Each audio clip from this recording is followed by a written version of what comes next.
All right, let's move this around and let's go over the dungeon journal. So we'll do a little intro. Hello everyone, Voodoo here. So I'm currently live on Twitch as I'm recording this video. I don't know if I will be when this goes up, but we're going to look over the dungeon journal for the new raid. So if you see Twitch chat somewhere, they're here. And we're just going to go over all the things, get my thoughts, talk about like what I think the fights are going to look like. We'll have videos for each of these when we do testing and stuff. That's going to happen later this week. So I'll be live Thursday and Friday going over raid testing at like 4 p.m. Eastern, I think it is. I don't remember. 4 p.m. Eastern or something like that. So look forward to that. But yeah, 9-boss raid, Amirdrassil, the Dream's Hope, War Gummy. Thanks for the sub, man. Appreciate it. You're in the video now. You should show up at some point. I appreciate that, man. You're wonderful and great. Where was I? All right, Amirdrassil, the Dream's Hope, new 9-boss raid. We're in the Dream. Farak, the Blazing, is trying to burn down the new world tree. So if I had a nickel for every time they tried to burn down a world tree, I would have 2 nickels, which is not a lot, but it's weird it happened twice. So keep that one in mind. Anyway, so the first boss is going to be Gnarlroot. So pretty cool little looking guy here, a little flaming ancient. And you can see that they didn't actually change the name. So Flame Touch Ancient was the name they had with it, and they changed it to Gnarlroot.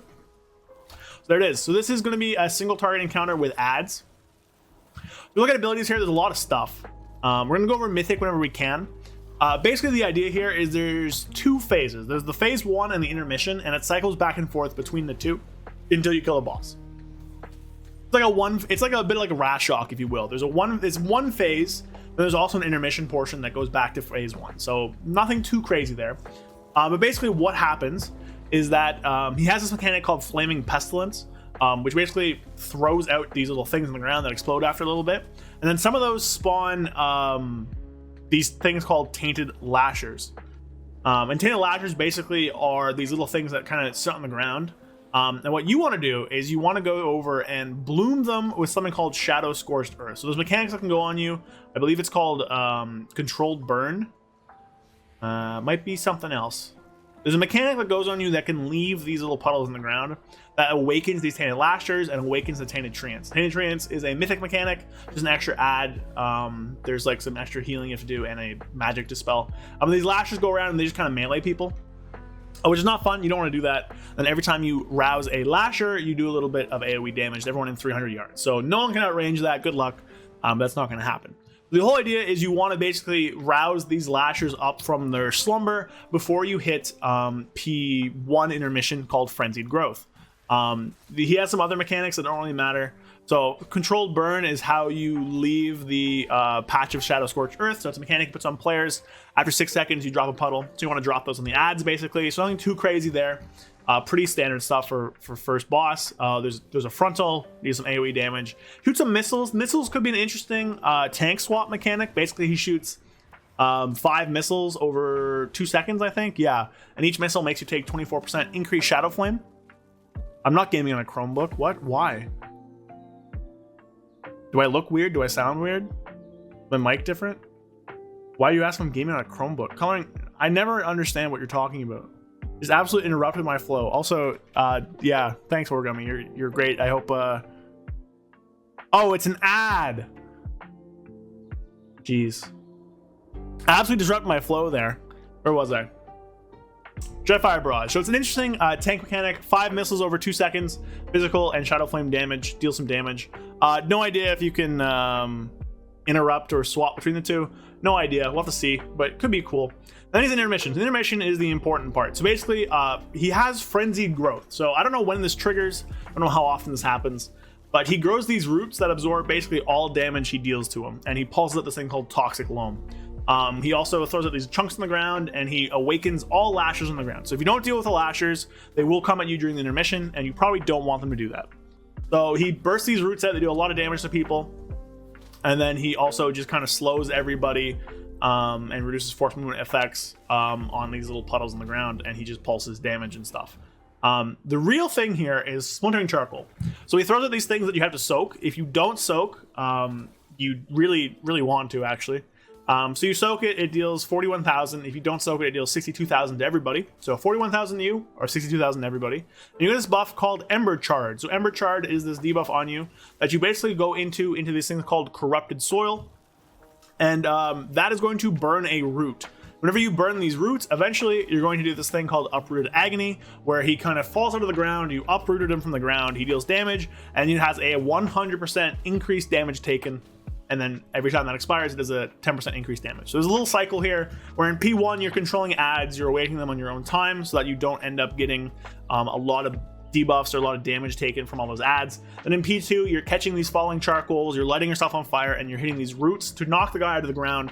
Damage taken debuff, you do more damage to him, he gains 10% damage, fight repeats. So pretty interesting first boss, pretty mechanically interesting. Normally they're not this deep. Some ads, some single target. I kind of like it. We'll have to see in testing, of course. I think we're testing this guy on Thursday, but it looks pretty cool, and I think pretty interesting as a first boss. So that's this guy.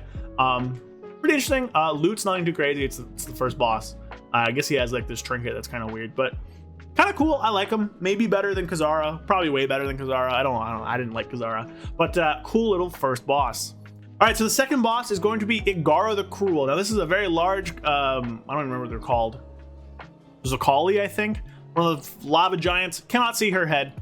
The idea here is a very single target like tank fight, where you end up doing this thing where she forges weapons. Yeah, I can do that coloring. Hey, if anyone's watching, I moved my head. I'm over here now. Continuity, whatever. Anyway, so basically there's this thing where her whole mechanic is she ends up going to her anvil and forging weapons and throwing out these three like soaks basically. And then the mechanics she ends up getting depend on where you like soak these things. So there's like 3 different zones, and if you soak each of those zones, she gets different mechanics. So if we read this here, she unleashes blistering spears to gather torment as energy. At full energy, she uses marked for torment that ignites various areas. Based on which areas players stand in, Igara's weapons become empowered and gain new effects. And on Mythic, she does it twice, basically. She gets 2 effects.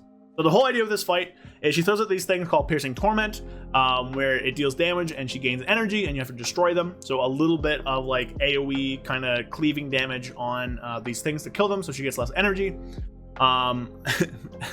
Move face cam every take, yeah. Anyway, yeah, so you do this, she gains energy, you want to destroy them. Pretty single target fight. There's some waves. And then she does a thing called Marked for Torment. Now on Mythic there's 2, like I said.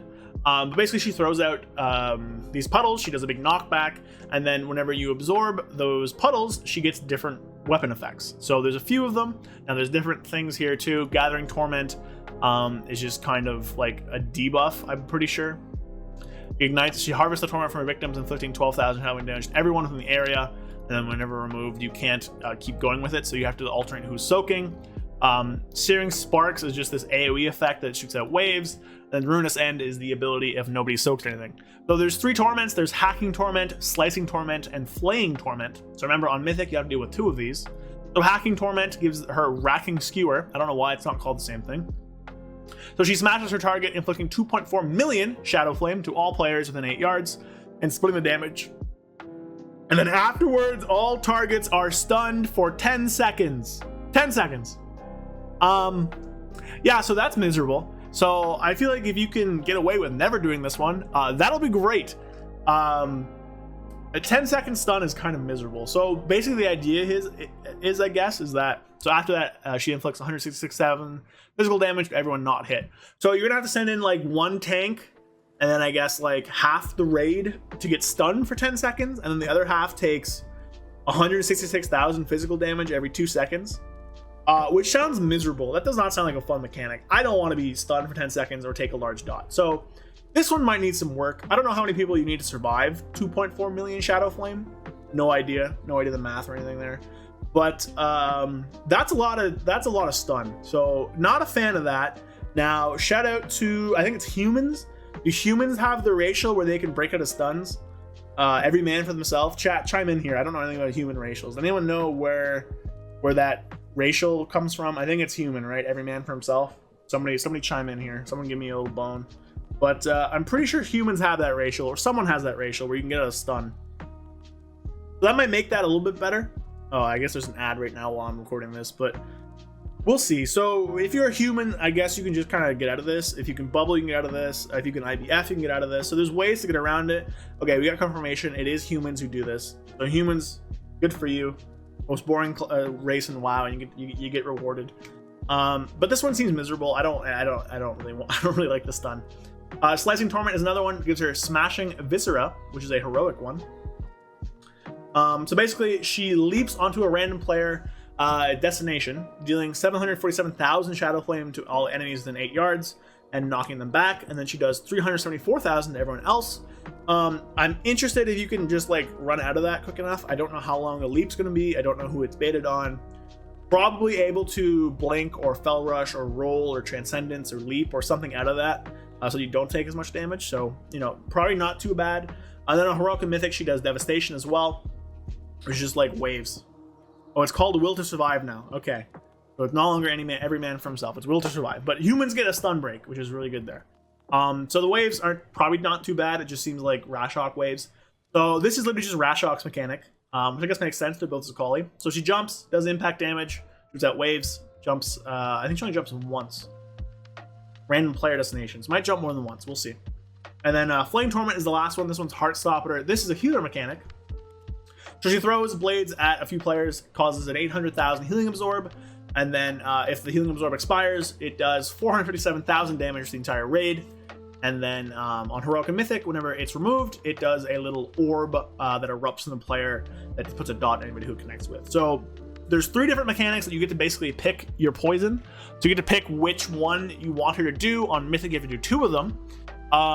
If you can have a way of cheesing the stun, it's probably the easiest.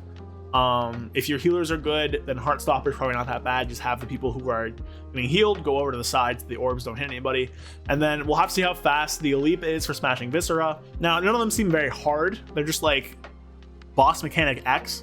The stun is the most punishing by far, because if you don't have a way of cheesing the stun, then 5 to 6 people in your raid are just out of the combat for 10 seconds, which is kind of crazy. And it has a large dot to everybody else. Well, the physical is reduced by armor, but still. So probably want to do that one as little as possible. So we'll see what happens there. Then she has another ability, Harvest of Screams. Every time she reaches full energy, she does 10% more damage. So obviously you don't want that to happen. So basically the name of the game is going to be destroying these spikes as fast as possible to get as little of these as possible. And then her final ability is Shared Agony, which I didn't talk about, but basically she hits 2 targets. So her melees are 2 targets. She has Sludge Fist melees, and then each melee also applies Drenched Blades, which is like a lot of physical damage. So I don't know how often she melees. I don't know like what's up there. So this could end up doing a lot of damage. So kind of be careful for that one. We'll see how it drops. But interesting second boss. I don't know how hard it'll be. If this is tuned to be difficult, it's going to be really difficult. I like how it's like kind of pick your own poison. No idea if you can do the same one twice or not. It seems like you can. So if you have like you can probably do this one and then alternate with like Heartstopper or something. We'll have to end up seeing. Stun sucks, but we'll see. It could be really easy to cheese. So if you have a lot of humans, you might do that. You might see World First Guild swap to a lot of humans to get out of that. So interesting things here. Definitely more valuable to be Alliance on this boss, which is something that's kind of weird. But overall, not too bad. Interesting second boss. Kind of cool, kind of freaky. We'll see how it works out in game.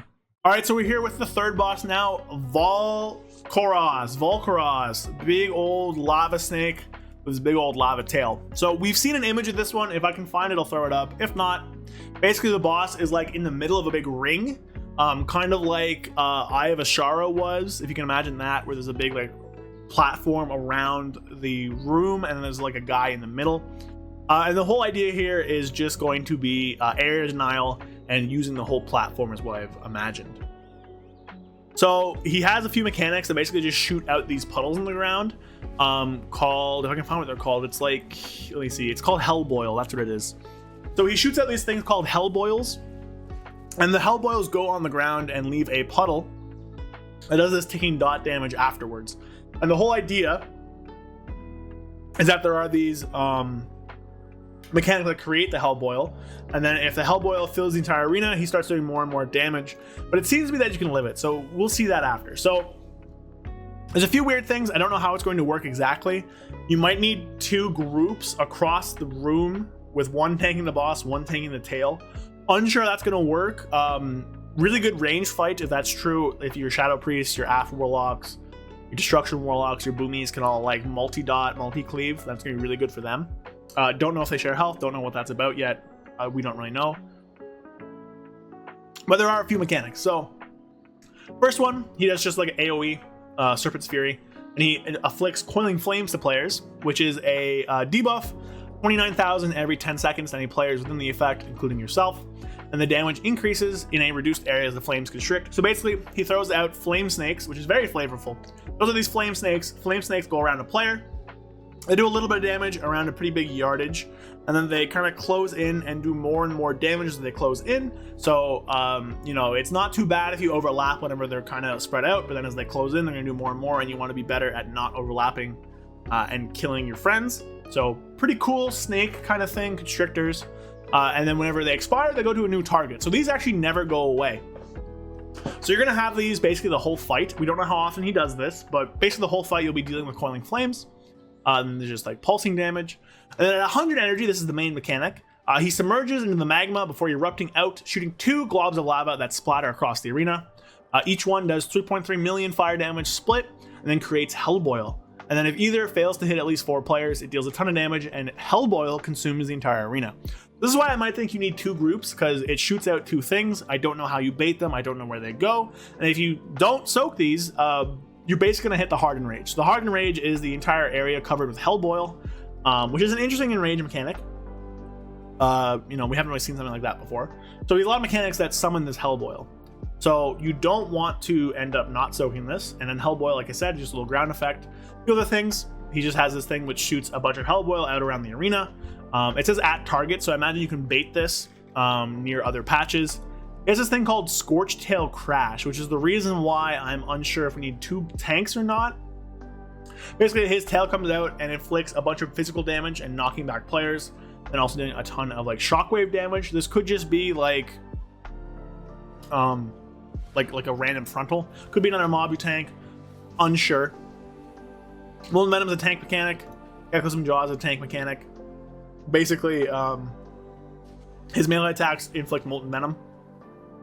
And each stack of Molten Venom you have increases the damage from his other tank ability, Cataclysm Jaws. So that's kind of how you're going to end up swapping back and forth.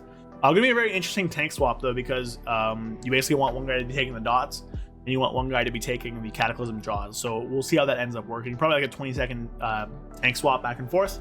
So nothing too crazy there. And if we keep going down here, he just has a few other things. So if the whole room fills up, he just does a ton of damage every now and then. And then if no targets are melee, he'll kill you. So very simple fight. This one might actually be the real second boss, but it's all about like area denial, right? It's all about making sure you limit how much Hellblood's around the arena, making sure you limit how much Hellblood is like being messed up. So we'll see how bad Flood of the Firelands is in terms of spreading, but this one doesn't seem too difficult. The last boss actually drops tier, so I think it's supposed to be a little harder, and this is just represented weird. But I like it's a big snake. We'll see how hard it is. Fireland stuff is cool. But we'll see. Could be neither here nor there, though. Alright, so the next boss is the Council of Dreams, which is a council fight. So this one's pretty interesting. Basically, there's 3 council members. You have to kill them at the same time, kind of like Pantheon. And they each have energy mechanics. At 100 energy, they're going to do this special mechanic. And each of their mechanics, they each have like these own ways to stop the other mechanics. So basically, there's Urktos, Airwind, and Pip. Urktos at 100 energy does Blinding Rage. He does a bunch of physical damage for all players, and then he also has weakened defenses, which is a vulnerability to magic. No idea if that means you can deal more damage, but it interacts with something else. And if you don't interrupt it, he's going to kill you. He also has a charge, which does less damage the more people get into the charge, basically. And then you can't take another charge, so just have 2 stacks, 2 people there. Then he has a tank swap. So not too mechanically difficult. He has this raging thing if you interrupt, and he has a charge where he just goes through a bunch of players, and you need to stack up players to split the charge damage. The other one, Airwind, this is the guy you tank to. Airwind has 100 energy. She conjures vines and lashes out, dealing 41,000 nature damage and decreasing movement by 7% every stack. And then if she's not interrupted, she does Relentless Barrage, which will kill you. Just throws a bunch of javelins every second, dealing a ton of damage and a ton of poison damage. You're dead. But there's things called Noxious Blossoms on the ground, which are just area denial. Then also Poison Javelins, which whenever you remove them, do a bunch of poison damage to other people. So it's like there's just a dot. Then finally we have Pip. Song of the Dragon is upon 100 energy. Pip sings a song, causing all players to get absorb. When you take 202,000 damage, you break the shield, and then if any players are left with this thing after, they get Captivating Finale, where they just kind of dance and die. So they get 99,000 every second, and then they get a 15-second stun, so you're just dead. Other mechanics here are Polymorph Bomb, which is I love this. So Pip will turn random people into ducks after like 7 seconds, and then whenever you get rid of being a duck, you turn other players nearby into ducks. So ducks have a few mechanics. So as a duck, you have 3 abilities. You have Quack, Preen, and Slippery. So as a duck, you take basically no nature damage, and then you have to clear these stacks to use Preen, which gets you out of being a duck, and you also have Quack, which lets you run around. So the way to get rid of the nature damage is to consume the things called Noxious Blooms, which are the things that the second boss puts on the ground. So basically the idea is players get turned into a duck, ducks run around, pick up Noxious Blossoms to get rid of them, and then they stop being ducks. And also there's just Emerald Winds, which just kind of pulses. So the whole idea here is that they all have different mechanics that help stop other people's mechanics, basically. So whenever you become a duck, you pop out and turn others into ducks, and whenever Urktos is raging, he can become a duck.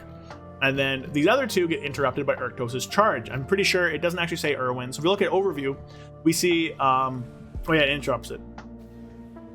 So when removed, Polymorph Bomb turns all nearby players into ducks. Urktos can also be turned into a duck whenever he's under this effect. Bailing Charge increases a bunch of damage and interrupts Constricting Thicket whenever it's hit. And then Song of the Dragon interrupts Captivating Finale. Actually, this is the same person. Oh, inflict Captivating Finale, my bad. So pretty interesting. So you use their different mechanics to stop each of them. So Song of the Dragon, you need to get hit by stuff. Barreling Charge interrupts Constricting Thicket, and then the Dragon interrupts the bomb, the bear. And then on Mythic, they do 2 at a time. So it's gonna be pretty interesting. This is a really cool council fight, I think. I love that you get turned into a duck.